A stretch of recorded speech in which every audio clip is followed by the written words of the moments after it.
이제 코로나 이후이죠. 코로나 이후입니다. 다 마스크는 쓰고 있긴 하지만 여간 2년 넘는 시간 동안 많은 분들이 희생도 당하시고 또 수고도 겪으시고 또 여전히 고통 가운데 있기도 하고 또 경제적인 어려움을 당하시는 분들도 있고 참 말할 수 없는 그런 힘듦의 시간들을 저희들이 겪고 있었고 또 겪기도 하고 그렇습니다. 상황이나 환경 형편들은 수시로 변하게 되어 있습니다. 그러나 결코 변하지 않는 것은 하나님이 우리를 사랑하시는 것, 이것은 절대 변하지 않는 것이죠. 그래서 언제든지 어떤 상황에서든지 우리가 하나님께 대한 우리의 그 마음을 고백할 때 하나님께서는 변함없는 사랑으로 우리의 삶을 이끄시고 인도해 주시리라 확신을 합니다. 저와 여러분은 그리스도인입니다. 이 정체성에 대해서 늘 이야기하지만 정체성이 중요한 것은 삶의 방향과 목적, 목표를 설정해 주기 때문에 그렇습니다. 그리스도인은 예수 그리스도를 구원자와 왕으로 고백하는 사람이 그리스도인입니다.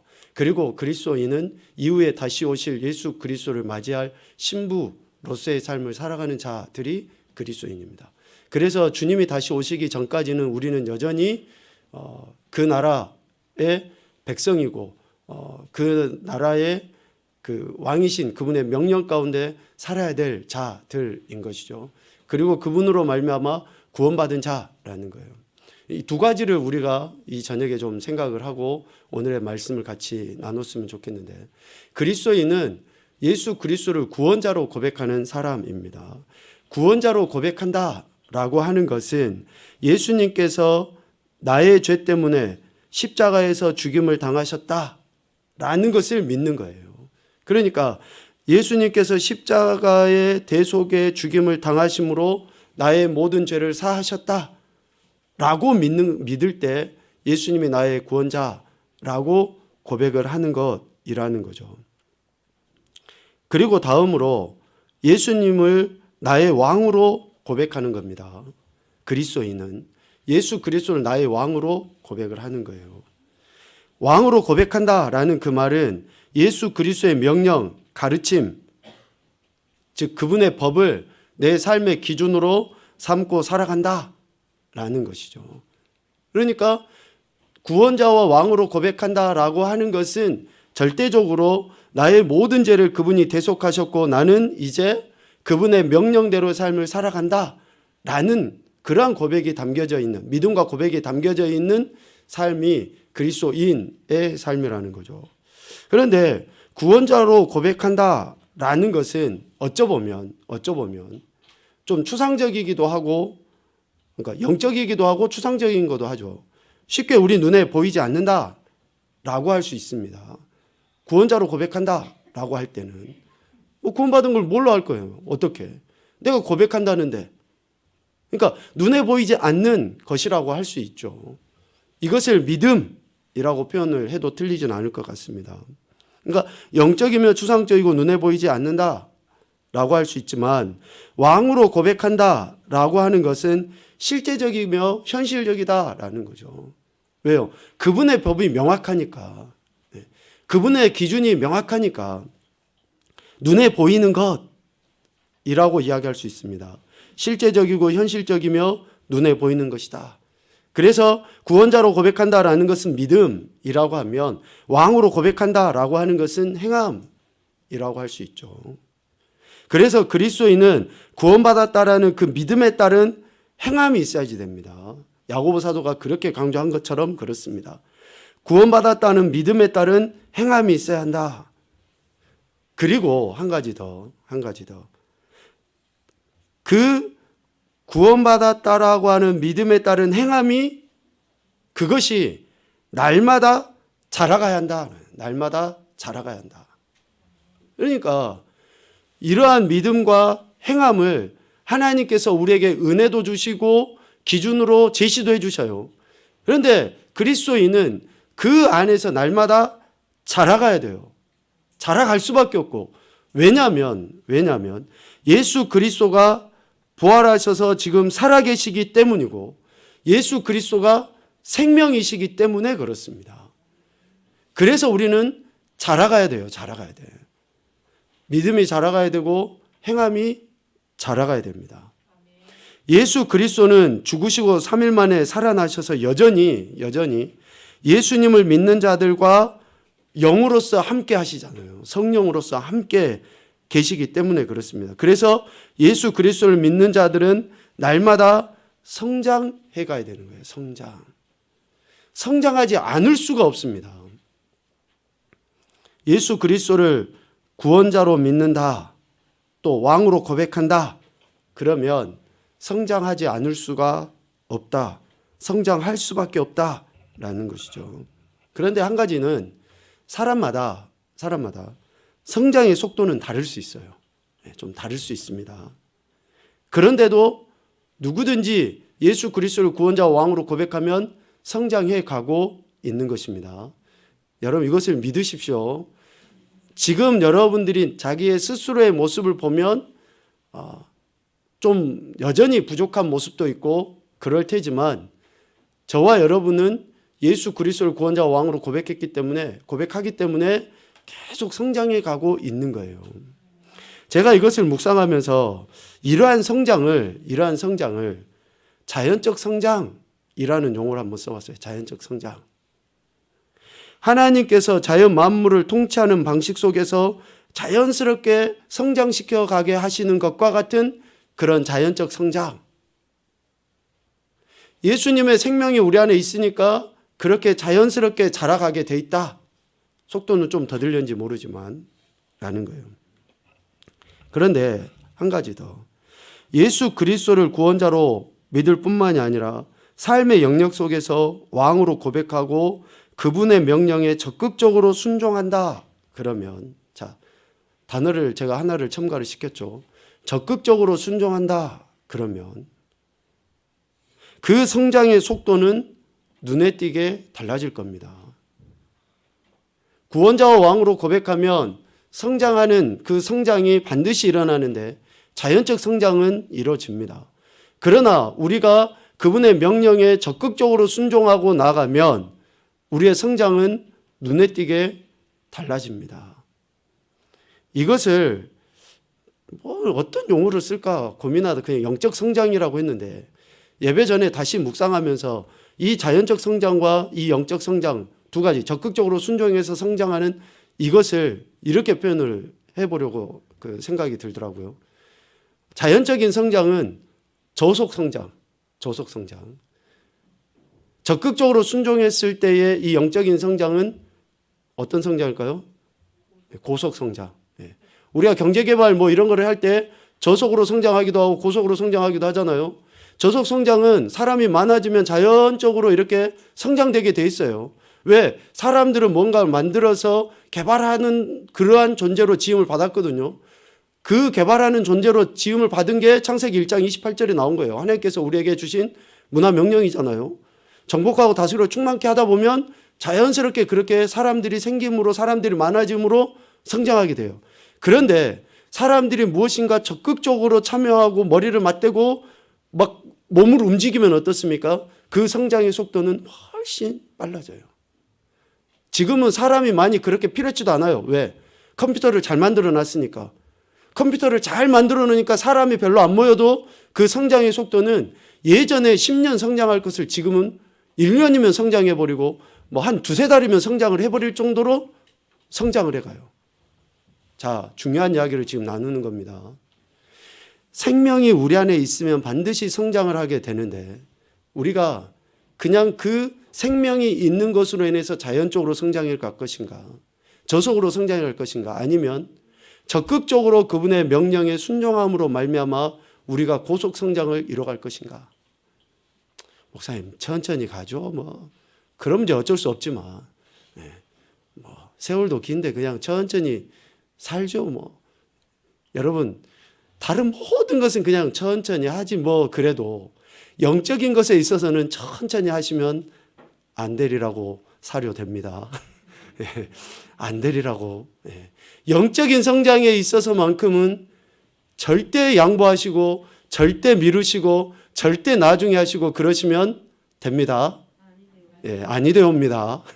영적인 성장에 있어서만큼은 절대로 아니 되옵니다. 그렇게 하셔야 돼요. 죄송하지만 오는 데는 순서가 있어도 가는 데는 순서도 없고, 그 순서도 이 밤 일련지 내일 아침 일련지 한 달 뒤일지 1년 뒤일지를 몰라요. 지금도 코로나가 여러분 하루에 100 몇십 명씩 우리는 모르지만 죽어가요. 우리 곁을 그렇게 뭐 교통사고고 뭐고 뭐 수없이 많은 사람들 뭐 자살이고 간에 그렇게 생명이 끊어지는데, 내일을 어떻게 우리가 장담하면서, 내가 내일을 어떻게 장담하면서 내 영적인 성장, 주님의 은혜를 경험하고 하나님 나라에 대한 그런 확신과 소망을 미루려고 하냐라는 것이죠. 이 영적인 성장 반드시 목회자의 마음의 조급함이 아니라, 여러분 반드시 지속적이고 또 적극적으로 고속으로 성장하셔야지 됩니다. 그것이 바로 예수 그리스도가 십자가에서 못 박혀 죽임 당하신 또 부활하신 그 이후에 그 하나예요. 나 때문에 그렇게 주님이 그렇게 하셨는데 내가 거기서 머뭇머뭇하고 있고 성장하지 않는다. 여러분 그게 될 이야기겠습니까? 그래서 그리스도인은 저속 성장, 자연 성장이 아니라 고속 성장을 이루어가야 됩니다. 즉 말씀과 기도를 통해 더욱 큰 은혜를 구하는 그런 영적인, 소위 말하는 영적인 사람, 영적인 성장을 날마다 이루어가야 한다라는 것이죠. 오늘 골로새서 1장 6절 말씀도 바로 그겁니다. 이 복음이 이미 너희에게 이름에, 이미 우리에게 주어졌어요. 이미라는 그 단어를 여러분 천천히 묵상해 보십시오. 오래전이라는 겁니다. 오래전에. 우리 개인적으로 예수 그리스도를 영접한 게 실질적으로 어떤 사람은 1년, 2년, 3년일 수도 있지만 어떤 사람은 10년, 20년, 30년 전일 수도 있어요. 그런데 이미 예수 그리스도를 영접하고 이미 복음이 내게 와 있는데도 불구하고 내 신앙은 이제 예수님 믿는 것과 같은 그런 모습이다. 저속으로 성장했다. 여러분 이게 될 이야기가 아니죠. 이미 너희에게 이름에 너희가 듣고 참으로 하나님의 은혜를 깨달은 날부터 너희 중에서와 같이 또한 온 천하에서도 열매를 맺어 자라는도다 라고 이야기해요. 하나님의 은혜를 깨달은 날을 예수 그리스도를 구원자로 믿은 날이라고 해도 틀리지는 않을 것 같습니다. 열매를 맺어 자라는도다 라고 하는 것을 예수 그리스도를 왕으로 고백하고 적극적으로 순종한다 라고 해도 틀리지 않을 것 같아요. 그러니까 예수 그리스도를 구원자로 믿고 예수 그리스도를 왕으로 고백하고 하는 자들은 이미 예수 그리스도 복음이 증거된 그날부터 지속적으로 계속 어쩌면 좀 더 고속으로 적극적으로 이러한 성장이 열매를 맺어가는 그러한 모습이 있어야 한다라는 것이죠.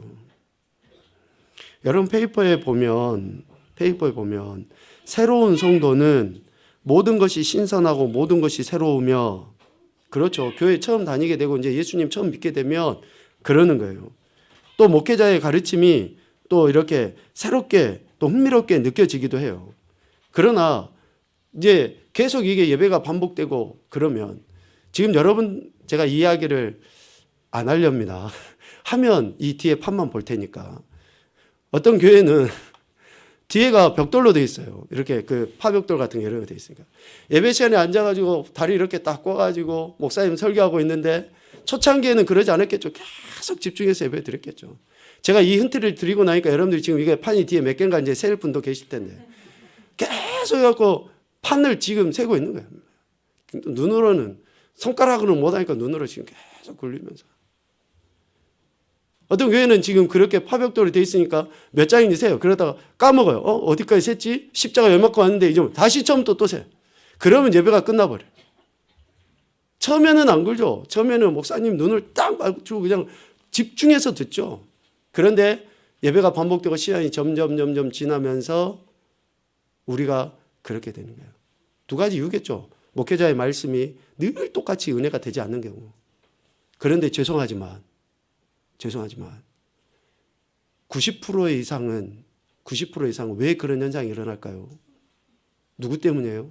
나 때문에. 그래, 문집사님 때문이야. 나 때문에, 내가 그러는 거예요. 내가. 목회자의 목회 그 설교의 말씀 여러분 그래요. 그런데 여러분 우리가 흔히 그 이야기를 하잖아요. 젊었을 때는 돌도 씹어 먹는다니까요. 젊었을 때는. 내가 진짜 믿음의 열정을 가지고 하나님을 바라보며 성령님께서 내 안에서 살아계시는데 아무리 거친 돌이라 할지라도 내 안에서 소화 다 시켜버려요, 성령님이. 그런데 내가 영적으로 점점 일주일 내내 세상적으로 살다가 무뎌져 있으니까 어떻습니까? 주일날 와서 앉아있는 게 귀에 안 들어요. 뒤에 벽돌이나 세고 있고 핸드폰 보고 있고 옆에 사람 보고 있고. 여러분 누차 이야기하잖아요. 이 좁은 공간 여기 딱 서면 여러분 눈, 표정 지금 뭐 하는지 다 보여요. 다 보여. 여러분 얼마나 우리가 처음에 그 주님에 대한 사랑과 그 믿음을 점점 잃어버리는가. 점차 자신도 알아차릴 수 없을 정도로 그것이 모두 변화되어져 버립니다. 익숙해짐으로 인한 무감각입니다. 익숙해짐으로 인한 영적 무감각. 여러분 매우 위험합니다. 여러분 과학 실험하는 거 이야기 들었죠? 개구리가 어떻게 해서 죽는지. 처음에는 그냥 그 안에다 해놓고 하니까 물이 뜨뜻해지니까 잘 몰라요. 그런데 그 무감각이 자기가 죽어가는 줄도 모르고 그렇게. 죄의 가장 핵심적인 특성이 바로 이겁니다. 죄의 특성이. 영적 무감각에 빠뜨려 버려요. 매우 위험합니다. 그래서 사도 바울은 우리 믿음의 선진들은 주님께서는 깨어있어라 라고 지속적으로 우리에게 강력하게 명령하시고, 명령입니다 여러분. 그냥 권면 자체도 아니에요. 명령이에요. 강력하게 명령하신 거예요. 깨어있어라. 주 안에서 깨어있어라. 여러분 깨어있지 않으면 이 익숙해짐으로 인한 영적 무감각에 빠지게 됩니다. 그래서 설교 한 20-30분 하는 동안에 얼마나 우리가 그냥 우리의 생각이 방황하는지를 몰라요. 처음 가졌던 신앙이 점점 시들어지는 거죠. 그래서 실질적인 성장에 필요한 것들을 놓칩니다. 실질적인 성장에 필요한 것들을 놓치게 돼요. 성도에게 있어서 영적 성장이 결정적으로 중요한 이유를 다음 3가지 정도로 이야기를 해보려고 합니다. 결정적으로 중요한 이유입니다. 영적 성장은 반드시 이루어져야 된다라는 것이죠. 영적 성장이 없으면 안 된다라는 거예요. 있을 수밖에 없다라는 것을 전제하고 지금 이 이야기를 하는 겁니다. 첫째, 영적 성장은 세상에서 생긴 영적 근육의 긴장감을 풀어줍니다. 경직되어 있어요. 영적으로 세상 안에서는. 그런데 우리가 주님 안에서 영적 성장을 이루어가잖아요. 그러면은 그 긴장감을 완화시켜줘요. 그 완화시켜줌의 결국이 뭡니까? 우리 지금 계속 부활하신 예수님을 통해서 듣는 이야기잖아요. 평안, 평강, 진정한 샬롬이에요. 그러니까 우리가 영적으로 성장하고 있다라는 그 가장 눈에 띄게 보여주는 평안함이 나타나 보이는 현상이 뭐예요? 평안인 거예요. 평안. 저 사람은 참 힘들고 어렵고 가난하고 질병도 있고 고통스러운데 참 저 사람은 세월이 점점 지나면서 어때요? 그냥 얼굴이 편해져 보이는 거예요. 이게 영적으로 성장하고 있다라는 것의 증거인 거예요. 이후에 이야기합니다. 갈등도 있어요. 고통도 있어요. 문제도 있어요. 자녀들도 좀 잘 세상적으로 풀려지지 않은 것 같아요. 그런데도 불구하고 10년, 20년, 30년 신앙생활 해오신 분들의 보면 그 모습이 달라요. 왜? 영적으로 성장하고 계시기 때문에 그러는 거죠. 그래서 예수님 믿는 사람이라 할지라도 거기 밑에 나와 있죠. 그리스도인이라고 해서 복잡한 문제들로부터 해방될 것이라고는 약속하지 않으셨다. 그러니까 이런 문제들이 있다라는 거예요. 있다라는 거. 그러나 그런 문제에 직면할 수 있는 힘과 지혜를 공급해 주십니다. 이런 문제를 직면하고 또 이런 문제를 헤쳐나갈 수 있는 힘과 지혜를 하나님께서 공급해 주시는 거죠. 그래서 우리가 관계 속에서의 스트레스를 받고 있을 때 해소에 필요한 것들을 발견할 수 있도록 물질이든지 또 사람 관계든지 뭐 여러 가지 이런 관계성 속에서 이런 것들을 해소할 수 있는 그러한 능력들을 하나님이 주시는 거죠.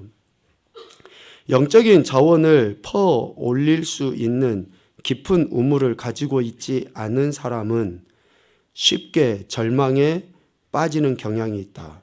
계속 성장해 나가는 견고한 믿음을 가진 그리스도인에게도 문제가 있을 수 있다. 그러나 그는 그것을 처리할 수 있는 내적 힘 또한 갖고 있다. 내적인 힘 또한 갖고 있다. 중요한 부분이어서 제가 그대로 읽어드렸습니다. 계속 성장해 나가는 견고한 믿음을 가진 그리스도인에게도 문제가 있을 수 있습니다. 그러나 계속 성장해 나가는 견고한 믿음을 가진 사람은 그것을 처리할 수 있는 내적인 힘을 갖고 있어요. 그래서 이겨나가요. 찬양의 가사에 은혜 아니면 살아갈 수 없네, 그건가요? 버티고 견딘다 그러잖아요. 이것이 그냥 깡다구로 버티는 게 아니에요. 우리가 내가 버티는 게 아니에요. 내가 남들보다 참을성이 100이어서 견디는 게 아니에요. 견딜 수 없어요, 나도. 그런데 버티고 견딘다라고 하는 그것은 하나님이 내게 이런 은혜를 주셔서 그래지는 거예요. 그래지는 거. 그래서 오늘 하루 딱 살아가고 나면 내일 또 말하는 것은 또 다른 해가 떠서 은혜의 빛을 비춰주시고 또 내일 하루 또 살게 해주시고 그거죠. 그거. 두 번째는 영적 성장은 죄로부터 우리를 보호해 줄 보호벽을 둘러준다. 보호벽.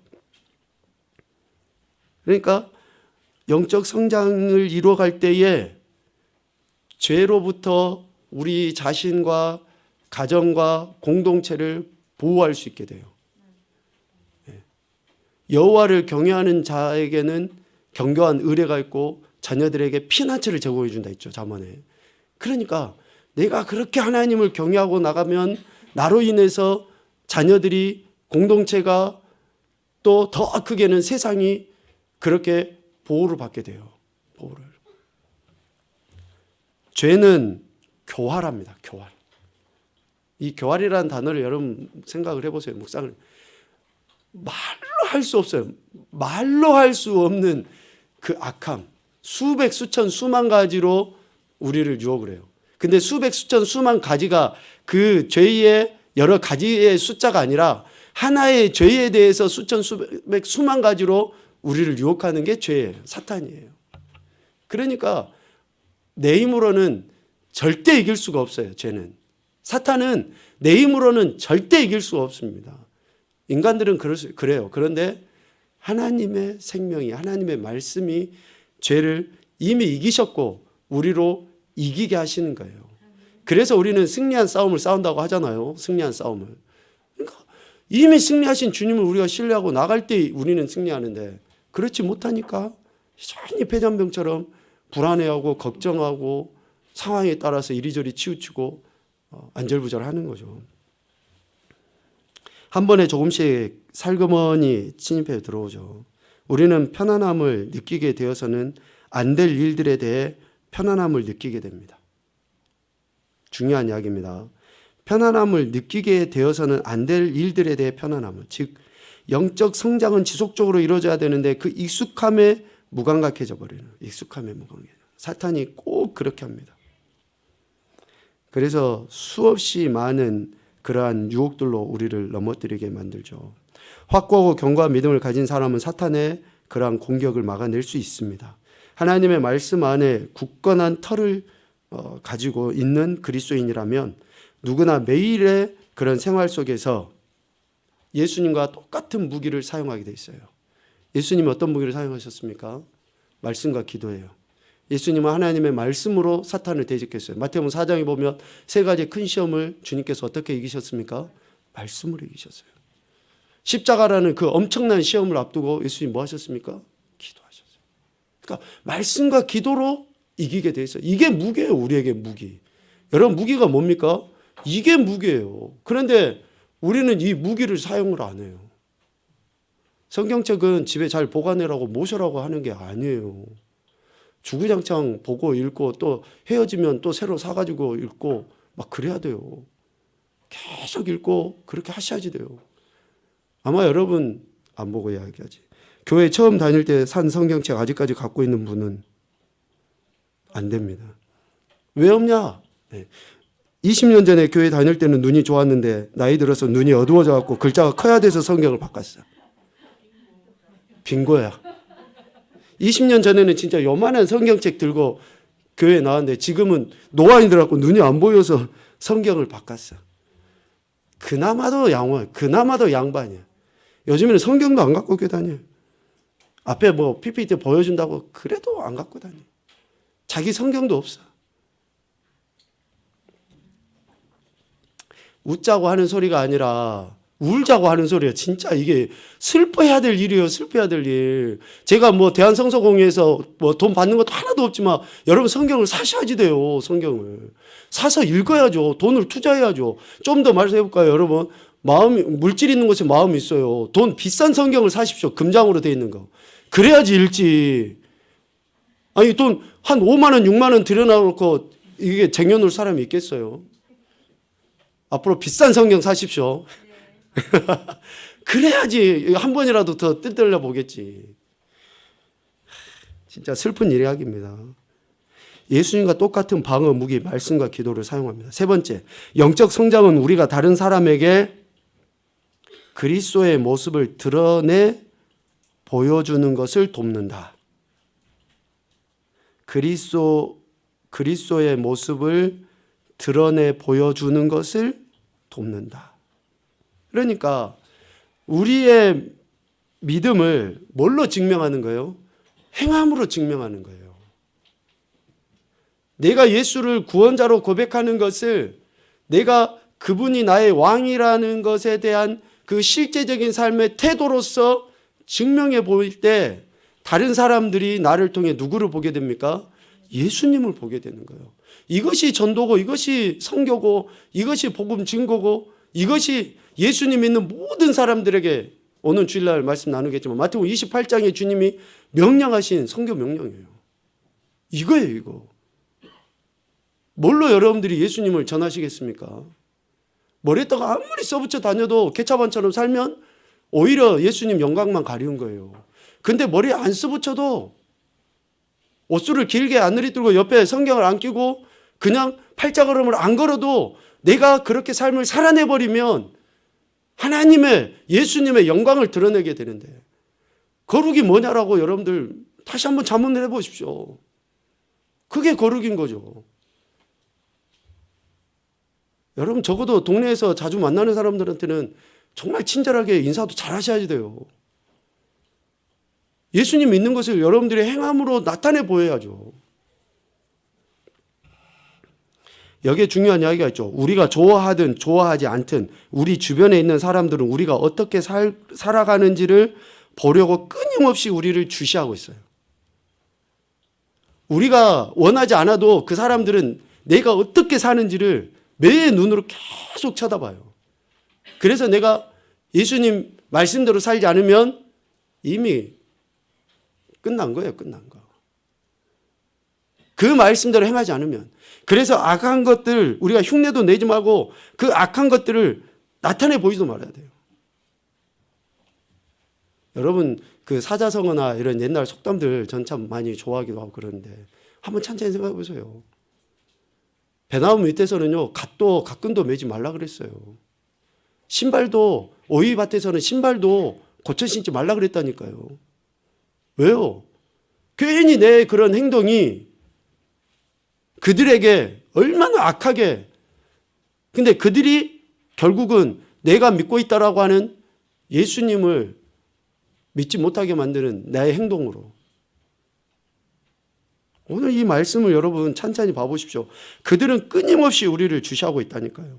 영적으로 미숙한 사람은 매일의 행동을 통해서 사람들에게 그리스도를 드러내 보여주기보다는 오히려 그분의 대의, 그러니까 예수 그리스도 그분의 말씀, 존재 이런 것들을 손상시키고 그분을 쫓으려는 마음을 사람들에게서 사라지게 만듭니다.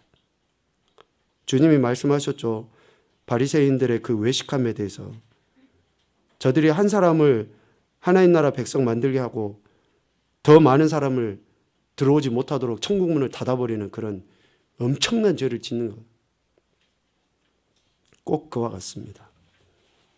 인간의 본성상 우리는 그 본성의 추한 머리를 들고 미처 알아차리기도 전에 곧 후회할 말이나 행동을 해버리기가 쉽습니다. 그러나 영적으로 성장하고 있다 그러면 주님께서는 우리 삶의 모든 영역을 주관하실 것이며 또한 다른 사람에게 보다 나은 모범이 될 수 있도록 주님께서 우리를 도와주십니다. 그래서 우리가 말씀과 기도 안에 전념하고 이 영적인 무기를 잘 활용할 수 있도록 매일매일 훈련해 가셔야지 됩니다. 그러할 때에 전쟁이 딱, 문제가 딱, 갈등이 딱 생기면 그 무기를 적재적소에 잘 쓸 수 있어요. 신앙은 훈련입니다. 그래서 지속적으로 훈련해 놔야지만이 그러한 갈등 문제가 딱 생기잖아요. 그러면 그 무기를 제대로 활용하게 돼요. 만약에 훈련하지 않았다, 갈고 닦지 않았다, 그러면 오발사고 난다니까요. 괜히 잘못 사용하게 돼요. 하지 않아도 될 그런 것을 사용하게 돼요. 아니, 빈대 한 마리 잡으려고 집에다 불을 놓으면 어찌 될 겁니까? 우리가 그렇게 된다니까요. 이것을 뭐라고 이야기합니까? 지혜 없음, 미련함. 여호와를 경외하는 자, 여호와를 경외하는 것이 지혜의 근본. 우리가 자면 누구나 이런 이야기 하잖아요. 여러분, 빈대 한 마리 잡으려고 초간상간 다 태우려고요? 그러니까 평상시에 훈련해 놓으면 영적 성장은 모든 성도에게 다 중요한 하나의 동력입니다. 동력. 움직일 동 힘력자를 쓰죠. 그러니까 신앙생활의 의미와 목표예요. 영적 성장은. 우리 신앙의 의미와 목표가 뭐냐? 영적 성장입니다. 날마다 자라가는 것. 이것을 우리가 느끼기도 하지만 느껴지지 않는 동안에도 계속적으로 그렇게 이루어져 가야 된다라는 것을 지금 밑에서 이야기하죠. 성장에는 다양한 단계가 있고 시시때때로 필요한 것도 다 다르며 그 과정이 진행되는 속도가 다른 경우가 보통입니다. 그래서 우리가 포용의 품성을 묵상하는 거예요. 포용의 품성. 품성이 다 사람마다 개발하는 그 과정이 다 달라요. 단계도. 그래서 때로는 인내도 하기도 하고 때로는 격려하기도 하고 독촉하기도 하고 뭐 이런 여러 가지의 것들을 써서 우리가 그렇게 한 사람으로 만들어가는 거예요. 만들어가는 거. 우리도 만들어져 가는 것이고. 그러나 이런 진행의 속도가 다 다르다고 해서 그 일의 실증을 느끼는 함정에 빠지거나 용기를 잃는 일이 있어서는 절대 안 됩니다. 지금 내가 좀 성장이 더디고 우리 자녀나 다른 누군가가 성장이 좀 더디다라는 것을 통해서 그 사람을 포기해버려서는 절대 안 됩니다. 결코 성장을 멈추게 해서는 안 된다라는 것이죠. 우리 스스로도 그렇고 우리 자녀도 그렇고 다 그렇습니다. 반드시 성장해 갈 수 있도록 해야 되고 성장해 가야지 됩니다. 왜? 왜입니까? 왜죠? 잊어먹어서 감사합니다. 아까 저 틀림없이 이야기했어요. 왜 성장해 가야 되고 성장할 수밖에 없습니까? 네? 살아있으니까. 생명이 우리 안에 있으니까. 그래서 성장해야 되는 거고요. 성장할 수밖에 없다라는 것이죠. 날마다 예수 그리스도 그분의 명령 또 그분과의 친밀한 교제인 기도를 통해서 아름답게 영적으로 성장해가는 저와 여러분 되실 수 있기를 주님의 이름으로 축복합니다. 아멘.